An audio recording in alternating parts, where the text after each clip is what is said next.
Tapi filosofi teras ini dapat menjamin bahwa kita ini dapat memiliki ketenangan hidup gitu ya. Yang dimana ada tujuan dari filosofi teras ini. Yang pertama itu tujuannya itu hidup bebas dari emosi negatif seperti ya kita sedih, marah, cemburu, atau enggak curiga, atau enggak bawa perasaan atau dan lain-lain lah. Yang mana emosi-emosi negatif yang ada pada diri kita gitu. Terus yang kedua, hidup dengan kebaikan atau bagaimana kamu hidup sebaik-baiknya seperti seharusnya kamu menjadi manusia. Dalam artian di sini tuh kita bahwa yang membedakan manusia dengan hewan itu kita memiliki akal gitu ya, kita memiliki nalar.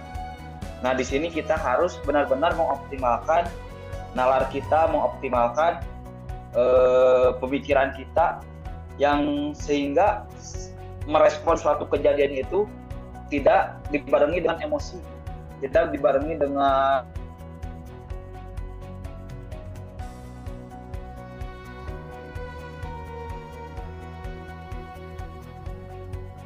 lalu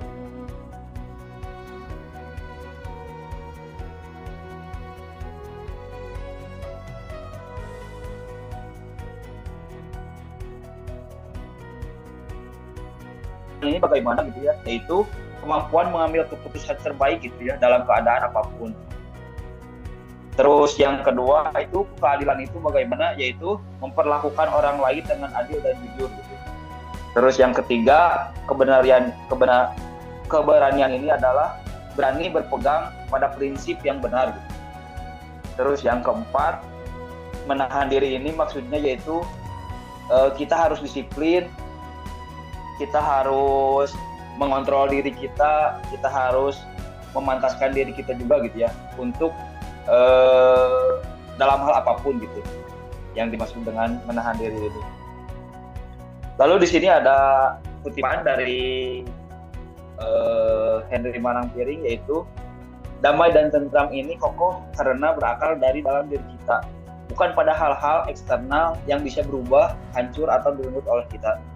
Jadi memang benar gitu ya bahwa dalam Al-Quran juga sudah disebutkan gitu ya, ada sepertiga bagian dari tubuh kita yang mana jika itu baik maka seluruh tubuh itu baik, dan jika mana sepertiga itu buruk maka seluruh tubuh itu buruk gitu ya, yaitu sepertiga itu yaitu hati gitu. Jika kita memang hati kita baik maka energi yang terpancar oleh kita pun akan baik gitu ya, dan jika hati kita buruk maka energi yang terpancar oleh kita pun buruk gitu. Begitupun ada di hukum Kirchhoff kalau dalam segi sainsnya gitu ya, bahwa di mana arus yang masuk itu sama dengan arus yang keluar, dan begitupun sebaliknya gitu ya. Oke, kita lanjut ke poin selanjutnya. Manusia harus hidup selaras dengan alam kalau mau hidup yang baik gitu ya. Hidup selaras dengan alam ini artinya kamu harus sebaik-baiknya menggunakan nalar, akal sehat, dan rasio yang tadi saya sudah sebutkan gitu ya, bahwa kita harus memaksimalkan apa yang jadi perbedaan kita dengan hewan gitu ya, makhluk hidup yang lainnya. Lalu yang kedua, ada kejadian-kejadian yang ada dalam hidup kita gitu ya, yaitu hasil dari peristiwa yang panjang gitu ya, dari peristiwa yang besar sampai peristiwa yang terkesan remeh sekalipun gitu ya.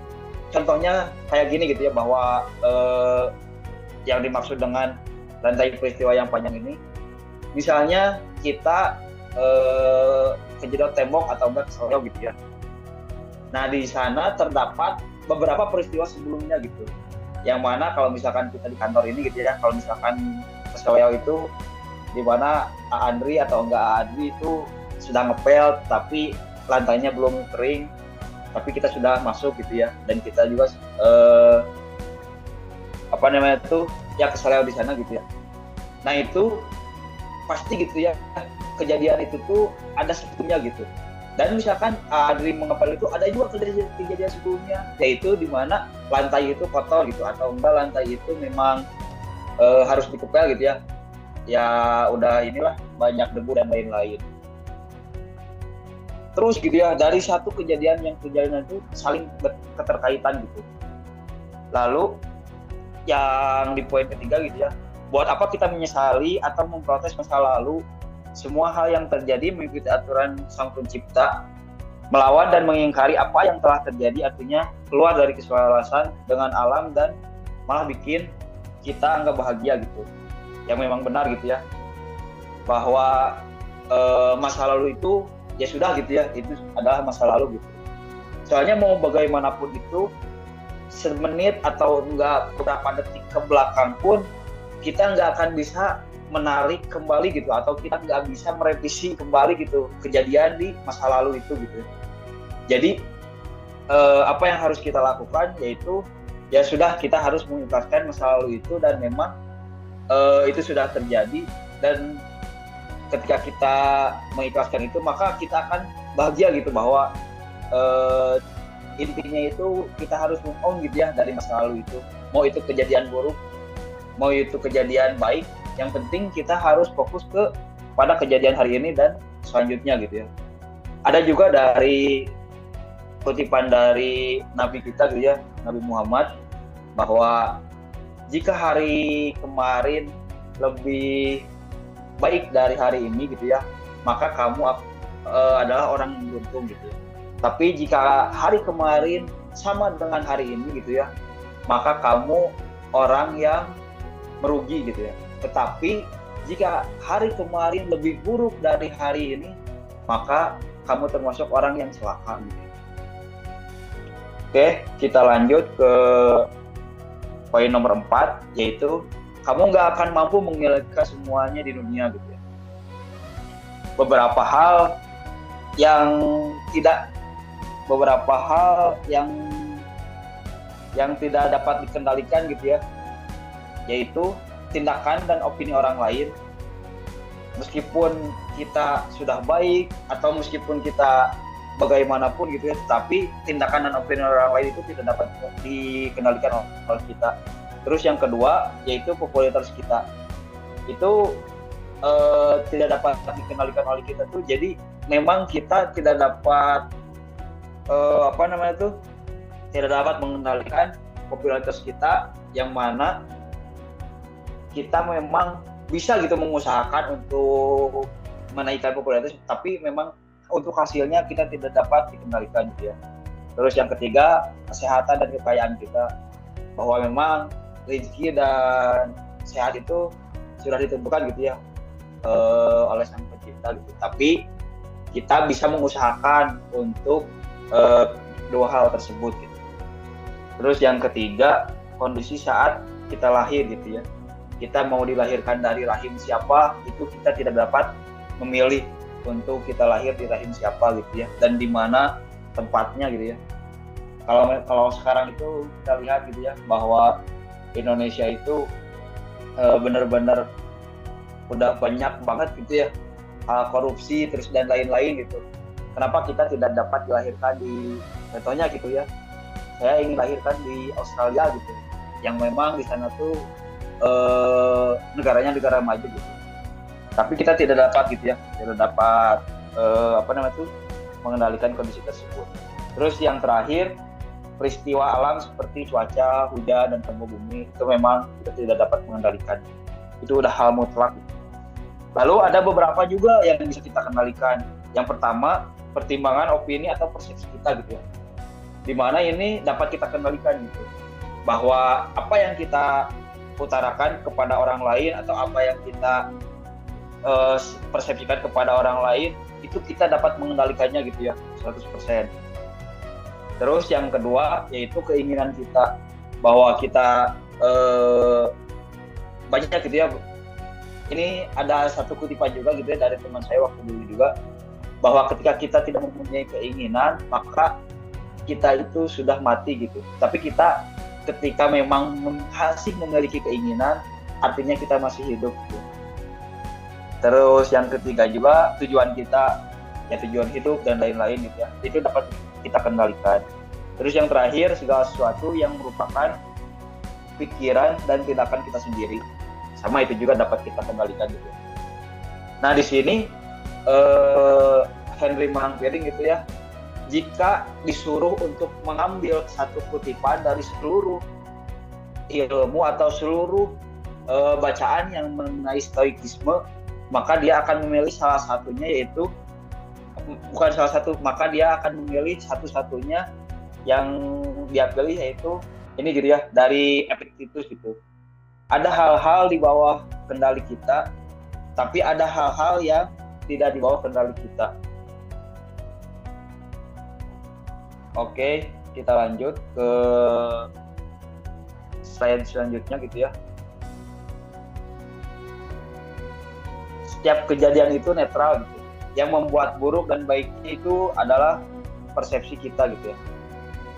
Yang dimana ada pemisahan antara apa yang bisa ditangkap oleh indera kita atau impresi dan interpretasi atas apa yang kita lihat dan dengar atau representasi gitu ya.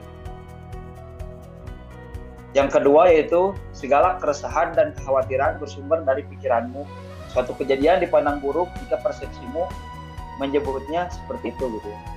Sebagai contoh bahwa kalau di kehidupan kita gitu ya, atau di kehidupan kantor, misalkan kita kena SP3 gitu ya, misalkan di BSD ini gitu ya, kita dipecat. Nah itu impresinya yang kita dapat gitu, bahwa kita dipecat di BSD gitu ya. Tetapi representasinya itu dapat kita kendalikan gitu dari persepsinya, yang dimana itu menjadi buruk, bahwa ketika memang kita tidak dapat bekerja dan tidak mempunyai pemasukan lagi gitu. Terus yang kalau misalkan dari segi baiknya itu pasti bakal ada juga gitu ya, yang dimana bahwa kita juga nanti kedepannya akan ada atau akan mencari rezeki yang di tempat lain juga gitu ya.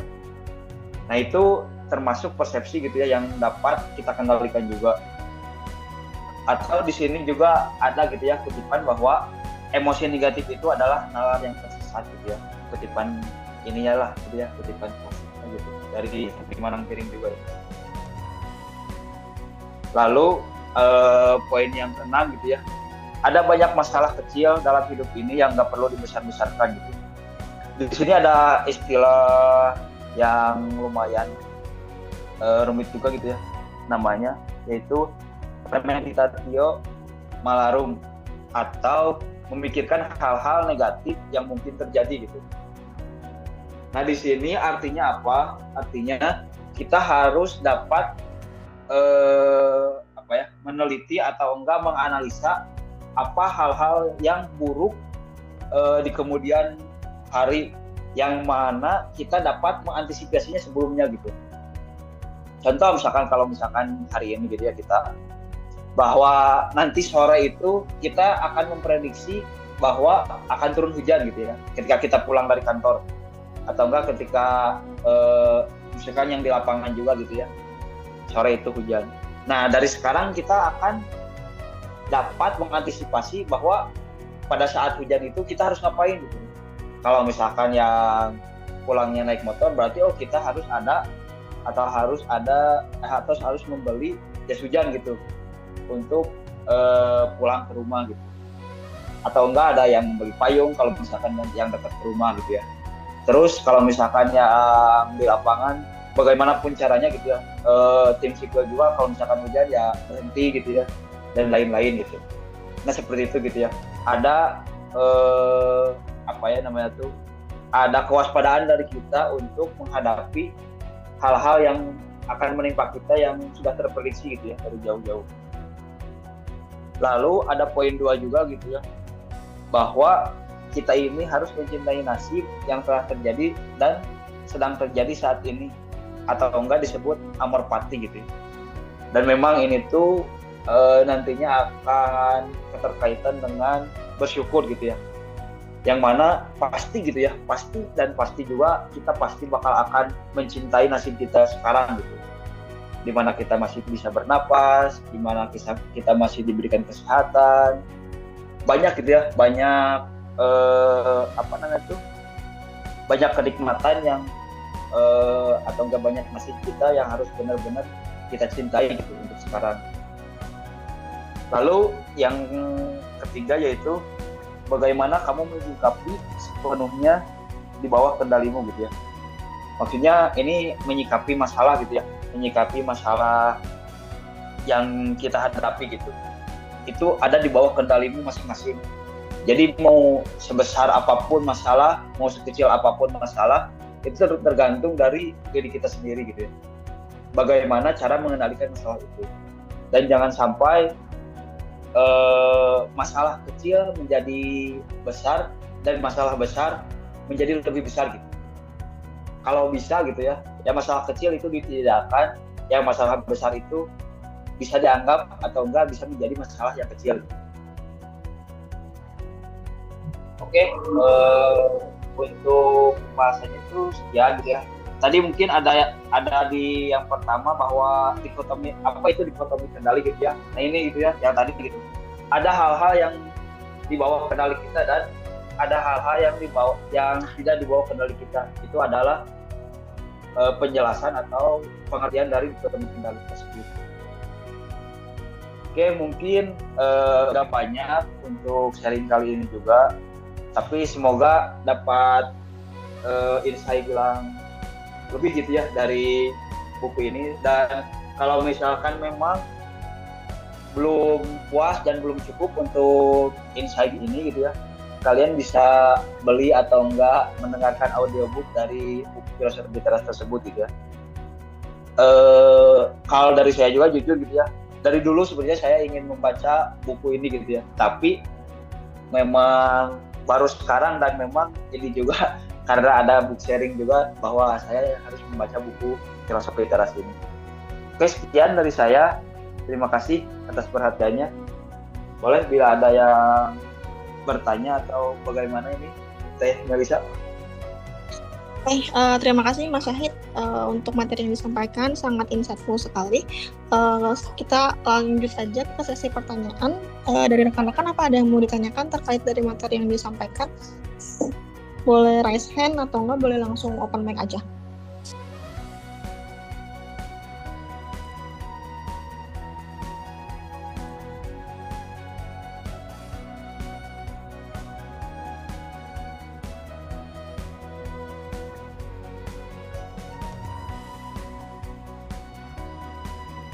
Kang Guntur mau nanya, Kang Guntur? Kayaknya memang udah jelas mungkin ya.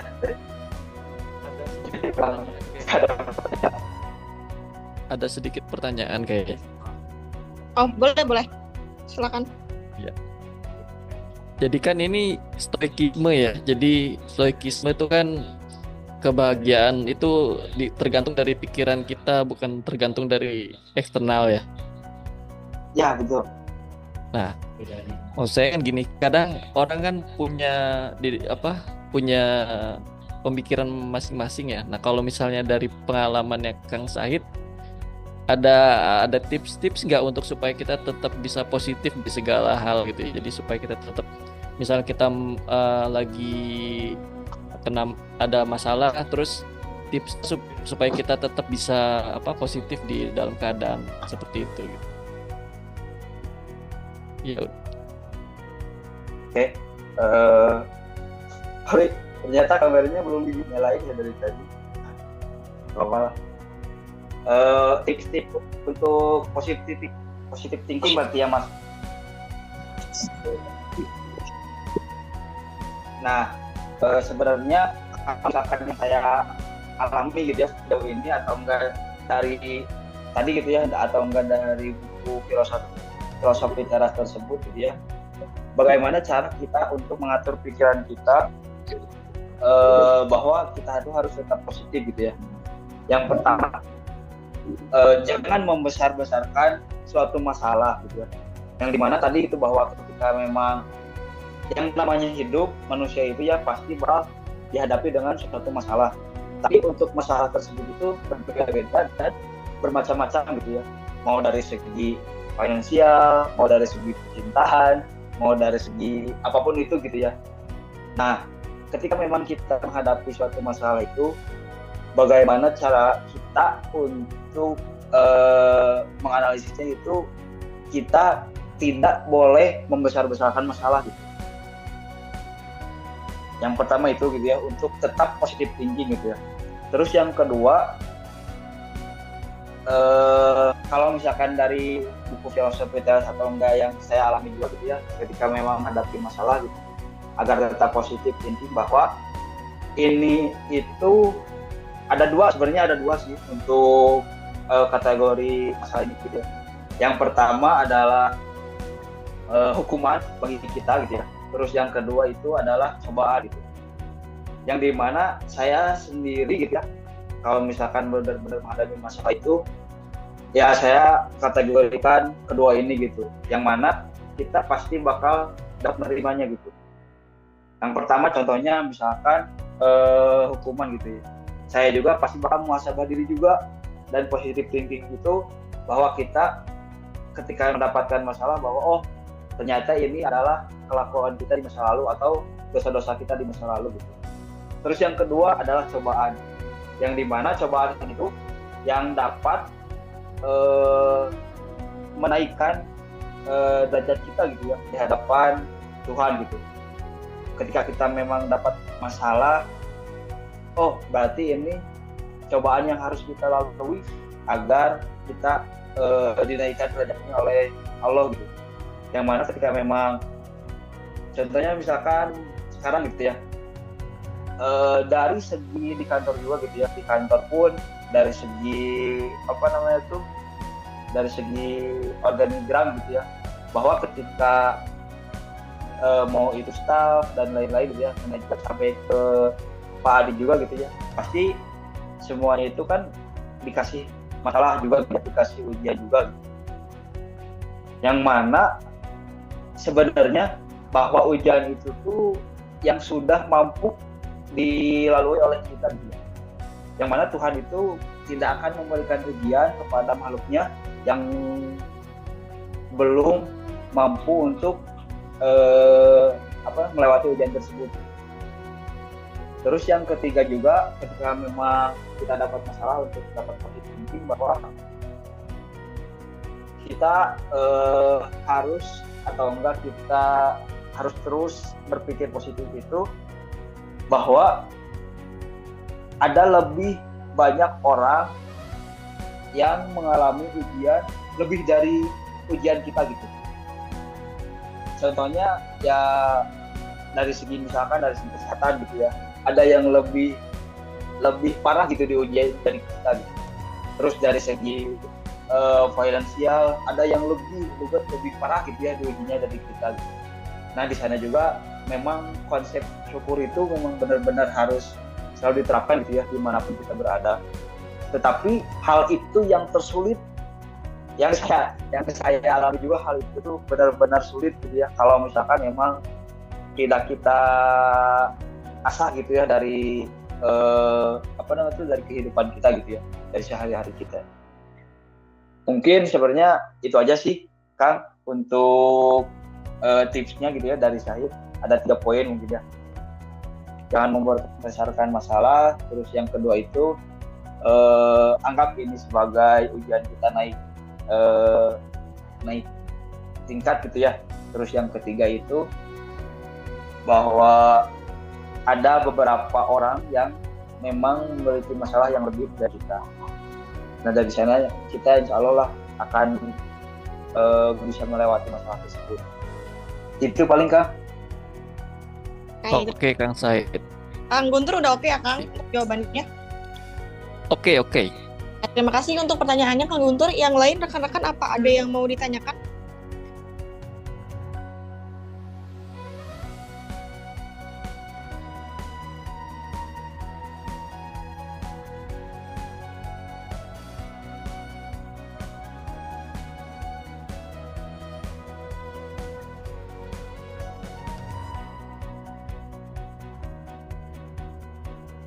Cukup mungkin Mel. Oke. Kalau misalnya nggak ada pertanyaan, kita cukupkan saja untuk Bu sharing hari ini. Nanti untuk e-booknya akan saya share juga ya di link yang sama. Kalau dari Mas Syahid sudah ada e-booknya nggak Mas? Nanti kita boleh share juga. Belum ada Mel. Saya ada bukunya paling buku ini ya, buku hardcover nih. Oke. Nanti dari tim HR kita akan bantu untuk share juga e-booknya. Jadi untuk acara book sharing Boleh. setiap buku yang kita akan share juga linknya seperti yang sebelumnya saya share juga. Nah, Mas Sahid, sebelum kita tutup untuk pemateri selanjutnya sudah ada yang mau ditunjuk nggak? Ini untuk penunjukannya bebas atau gimana? Ke pusat lagi. Mungkin dari Abu Disa belum tuh, Mas Sahid. Tim Abu Disa kalau misalnya mau, ada Kang Guntur, Oke. ada Dandi, ada Kang Demi, ada Kak Irgi juga. Atau terserah mau kemana, tapi dari region ke pusat lagi. Nanti dari pusat ke region lagi. Siap. Kalau Ini orangnya, kalau nggak ada, tadi kan ada nggak orang yang mau ditunjuk ada ikut book sharing di hari ini nggak, Mas Sahid? kalau ini Anissa itu dari Abu Disa bukan ya? Anissa, boleh diopen dulu Anissa?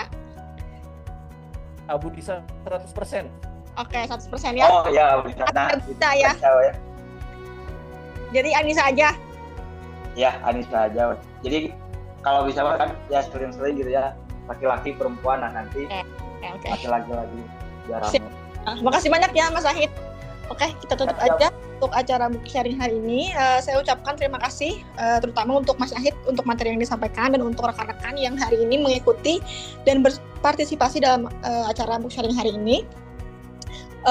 Saya juga mengucapkan terima kasih untuk nanti Ica, nanti tolong hubungi saya ya Ica ya untuk materi selanjutnya. Oke, saya remind lagi untuk link yang akan disampaikan, link yang akan dikirimkan terkait dari e-booknya nanti akan kita share lagi di grup Ciwaruga, dan nanti kalau ada pertanyaan atau misalnya ada yang mau ditanyakan boleh langsung kontak aja ke bagian HR.